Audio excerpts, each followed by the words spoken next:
Muy buenas tardes con cada uno de los presentes. Les saludo a cada uno de ustedes en el nombre del Señor Jesús. Estamos por grabar nuevamente la clase número 2, el video número 1, que básicamente tiene que ver con la necesidad de un texto bíblico para cada mensaje, porque hemos visto en nuestra primera grabación que ha habido bastante interferencia en el audio. Así que vamos a grabar nuevamente este video número 1, sobre el tema que estamos viendo, es el papel del texto bíblico, cuya primera parte comprende la necesidad de un texto bíblico para cada mensaje. Pero antes de comenzar, hermanos, por favor, acompáñame a un momento de oración. Padre Santo, te damos gracias por este día que nos regalas. Señor, gracias por el uso, Señor, de la tecnología que nos permite llegar a diferentes partes de este globo terráqueo. Y queremos, Señor, seguir sirviéndote para que tu pueblo pueda conocer cada día más a tu persona, conocer tu palabra y puedan amarte. Señor, oramos que el Espíritu de Dios nos guíe en esta hora. Te lo rogamos en el nombre de Jesucristo. Amén. Amén. Bien, entonces, continuando con lo que es la clase de homilética básica 101, en este caso, esta clase número 2, que tiene que ver con el papel del texto bíblico y en el cual nosotros ya hemos dicho en el primer video que nos falló. Estudiaremos tres cosas. En primer lugar, sobre la necesidad de fijar una porción de la palabra de Dios para cada mensaje. Luego hemos visto sobre la necesidad de poder seleccionar y considerar algunos consejos para seleccionar el texto bíblico. Y finalmente los métodos para la correcta interpretación del texto. Entonces vamos a comenzar con la primera parte acerca de la necesidad de un texto bíblico para cada mensaje. Recordarán ustedes que el apóstol Pablo dice que toda la escritura es inspirada por Dios y útil para enseñar, para redarguir, para corregir, para instruir en justicia. Segunda Timoteo 3:16. Dado a que esto es verdad, es muy importante escoger un pasaje bíblico, sea corto o sea largo, sobre el cual se base el mensaje que ha de satisfacer las necesidades espirituales del mensaje. ¿Por qué es necesario un texto bíblico para cada mensaje? Bueno, nosotros vamos a ver en esta oportunidad a lo menos 5 razones. En primer lugar, porque el texto da autoridad al mensaje. Ningún mensaje bíblico consiste en palabras o teorías humanas, sino que es la comunicación de la voluntad que procede del mismo corazón de Dios. El predicador del Evangelio debe poder decir, como dijo el profeta Isaías: oíd cielos y escucha tú, tierra, porque habla Jehová. Isaías 1:2. Cuando una persona usa un texto bíblico para exponer un mensaje, está adquiriendo sobre sí un enorme peso de responsabilidad. Sí, esto implica que va a exponer verdades bíblicas. Lamentablemente, hay algunos predicadores que usan un texto bíblico solamente como un pretexto para decir lo que ellos quieren decir. Y después de haber dicho barbaridades, a veces insultando al oyente, dicen: si ustedes se enojan, enójese pues, enójese con la Biblia, porque es la Biblia la que dice así. Esto es una absoluta falta de honestidad. Cuando una persona, y específicamente un pastor de una iglesia local, tiene que decir algo, que lo diga con franqueza, bañado con el amor de Dios y la verdad que encontramos en su palabra. Pero no se debe esconder tras la Biblia. Esto, en lugar de darle autoridad, se la va quitando. Y serán pocas las personas que respeten a este predicador. Cuando tenga un verdadero mensaje que realmente ha extraído de las Sagradas Escrituras, ya nadie lo va a tomar en serio. Entonces, ¿por qué es necesario un texto bíblico para cada mensaje? Hemos visto en primer lugar porque el texto da autoridad al mensaje. En segundo lugar, porque el texto obliga al predicador a mantenerse dentro del tema. Hace poco tiempo, hace unas tal vez 4 o 5 semanas, es decir, en el mes de marzo de este año 2025, hemos visto nosotros el lanzamiento al espacio de la nave Kriegs Space Dragon, usando el cohete Falcon 9, despegando del Centro Espacial Kennedy en Cabo Cañaveral, en el estado de la Florida, con el propósito de traer a 2 tripulantes. Nos referimos a Suni Williams y Butch Wilmore, quienes habían estado por 9 meses en la Estación Espacial Internacional. Lo que observamos es que en este lanzamiento se observa que hay un momento donde la nave espacial SpaceX Dragon se separa del cohete Falcon de lanzamiento. Una vez separada, la nave espacial del cohete ya no tiene ninguna necesidad de estar conectado o recibir cierta injerencia o influencia de ella. Es decir, la nave SpaceX Dragon solo usó al cohete Falcon 9 para que ella pueda ser lanzado al espacio. ¿Por qué estoy citando esta ilustración? Lo que quiero decir al mencionar esta ilustración es que nunca debemos usar el texto bíblico como un cohete de lanzamiento y luego abandonarlo durante todo el mensaje. Es decir, que no debemos escoger un texto bíblico únicamente por una costumbre o por cumplir con un requisito homilético. El tema del mensaje debe estar de acuerdo con el texto, procurando explicar el contenido del mismo. Todas las ideas deben girar alrededor del tema, con el propósito que el mensaje dé en el blanco como una flecha directa y veloz. Entonces hemos visto una segunda razón por la cual debemos nosotros considerar por necesidad a un texto bíblico en el mensaje. Ahora, en tercer lugar, veremos porque el texto promueve en la congregación el deseo de conocer y amar la palabra del Señor.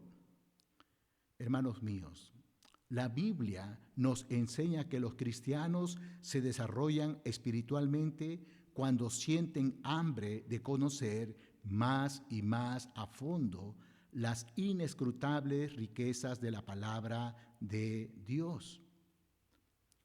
No solo usarán sus Biblias en el hogar, sino que también las llevarán a los cultos, al darse cuenta que el predicador hace uso de ella en los mensajes. Aunque no hay nada de malo en usar algún dispositivo electrónico como por ejemplo celular o tablet para abrir una Biblia digitalmente.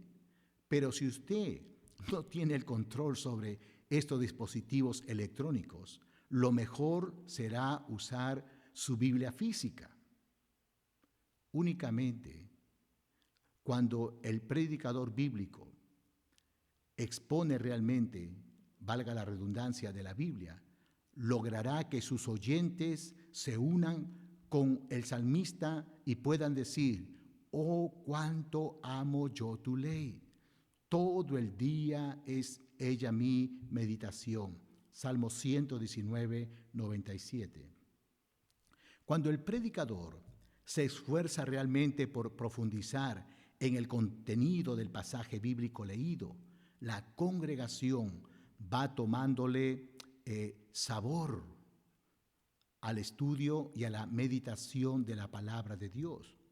Los mensajes superficiales, que no siempre tienen una verdadera identificación entre el mensaje y el pasaje leído, son los que crean iglesias locales que no leen sus Biblias en sus hogares, o cuando las leen, no es para meditar en las porciones leídas. Y de allí que hay muchos creyentes que son débiles en cuanto a lo que es la formación bíblica en sus vidas.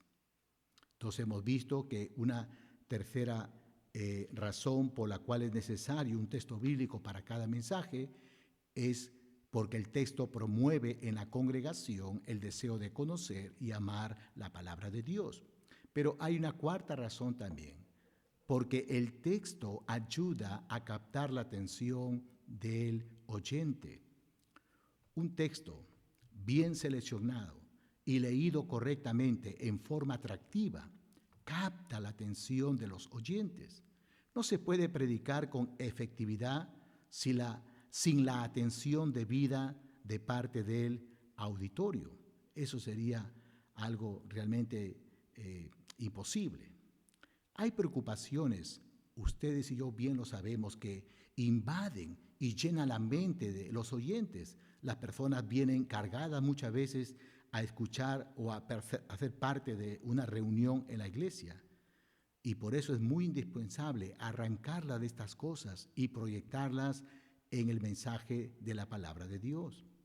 Y es muy posible que cuando el predicador anuncie el texto, muchos se pregunten, ¿qué nuevas enseñanzas nos dará este pasaje? ¿Qué bendición recibiremos para nuestros problemas? Los creyentes, por lo general, están deseosos de recibir algo especial. Cuando estas interrogantes inquietan la mente del oyente, es una demostración que el texto ha ayudado a captar su atención. Y finalmente, ¿qué es necesario o por qué es necesario un texto bíblico para todo mensaje? En quinto lugar, porque el texto da confianza al predicador. En cierto sentido, hermanos, es normal y muy común que un predicador principiante tenga cierto nerviosismo o miedo. Eso es normal. Pero al estar seguros que el mensaje está basado en la palabra de Dios, esto les dará confianza en el Señor para poder predicar el mensaje de parte de Dios y delante de Dios. Yo recuerdo que hace muchos años prediqué por primera vez, un enero del año 1994. Y recuerdo exactamente el pasaje. Fue Génesis capítulo 13 y titulé aquel mensaje, Cuando el creyente vuelve al mundo. Fue mi primera vez y realmente estuve bastante nervioso. Mis piernas me temblaban detrás del púlpito. Y en ocasiones he sentido eso. Recuerdo que cuando prediqué en Barcelona el año 2019, después de tantos años de predicar domingo tras domingo, me sentí casi igual. Mis piernas temblaban detrás del púlpito. Pero lo que me daba confianza era que sabía que lo que iba a predicar era la palabra del Señor. Y eso me daba mucha confianza. Así que no hay nada malo si uno está principiando a recién predicar y sentirse nervioso. Más bien, hay dos cosas que debemos notar acá. Por un lado, debemos caer a la cuenta de las palabras del apóstol Pablo, en el sentido que no debemos avergonzarnos del Evangelio.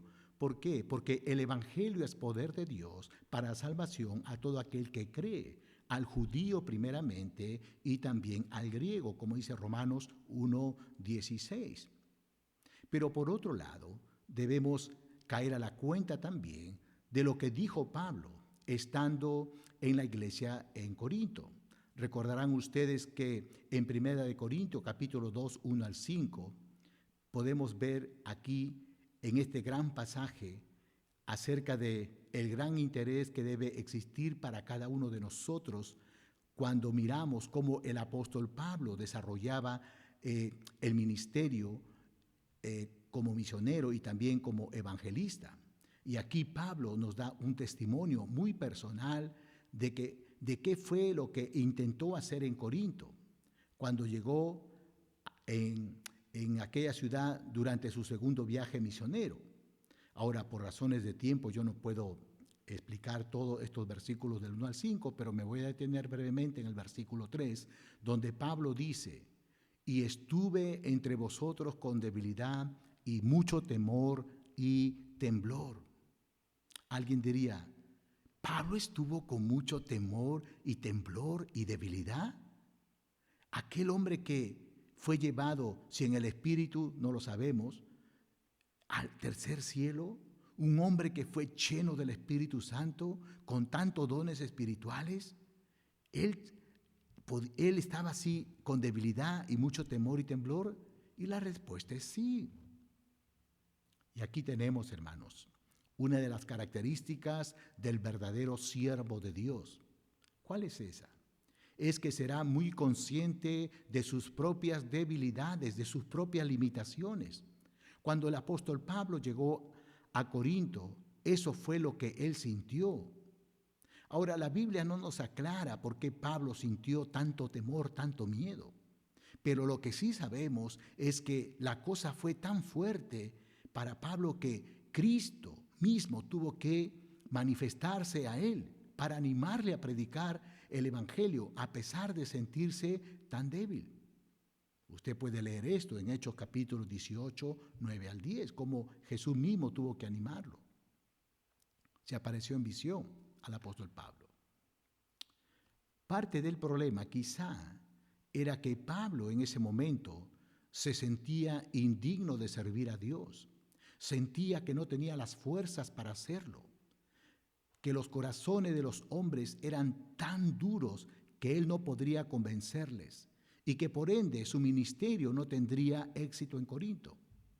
Recordarán ustedes que cuando Pablo predicó en Atenas, no había tenido mucho éxito, y Corinto era una ciudad aún más difícil para el Evangelio. Ante una ciudadanía tan pecaminosa como eran los corintios, Pablo sintió en carne propia su tremenda debilidad espiritual. Él se dio cuenta que por sí solo no podía hacer nada en Corinto. Hoy en día, hermanos, hay ciertos predicadores que dan la impresión de no temer a nada y a nadie. Hablan con tanta vehemencia y tienen caracteres tan fuertes que no tienen miedo de nadie. Parece que ni tuvieran temor de Dios. En el mejor de los casos, esto refleja un intento de impresionar a la congregación. Pero algunas veces uno siente que el predicador es tan seguro de sí mismo que no siente nada de temor delante de los hombres. Esta no es una marca del verdadero siervo de Dios. El verdadero siervo de Dios muchas veces servirá a Dios consciente de sus propias limitaciones y pensando que si no fuera por la gracia de Dios, él no podría hacer nada. Que el Señor le bendiga, hermanos. Hasta el próximo video.